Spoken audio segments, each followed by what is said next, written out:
સમાચારમાં આગળ વાત કરીએ સુરતની તો સુરતના મહુવામાં ટીડીઓ ઉપર હુમલાના ઘેરા પ્રત્યાઘાત પડ્યા છે।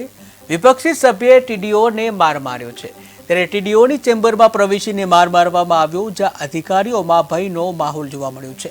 તલાટી મંડળે પ્રાંત અધિકારીને આ અંગે આવેદનપત્ર આપ્યું।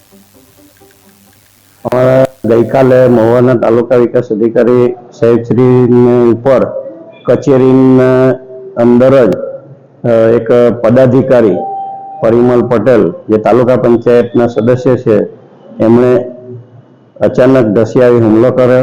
एना समाचार जोया એટલે એ બદલ આજે અમે આ તાલુકા કક્ષાના અધિકારી ઉપર જો હુમલા થતા હોય તો તલાટી કમ મંત્રી મંડળ કે જે સભ્યો છે અમે તલાટીઓ શ્રીઓ છે એમાં કેટલીક બહેનો પણ છે।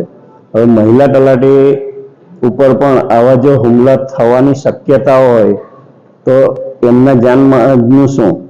અમારી ઉપર પણ અમારે ગ્રામ્ય કક્ષાએ ફરજો બજાવવાની છે।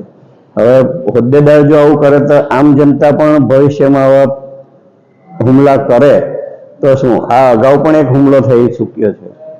તો એના માટે અમારી જાનની સલામતી માટે અમે બિન ગભરાટ હેઠળ ગામડામાં ફરજ બજાવી શકીએ અને અમને પૂરતું રક્ષણ મળે એવી ઈચ્છાઓ અમે નાયબ કલેક્ટર સાહેબ શ્રી સમક્ષ અત્યારે રજૂ કરીને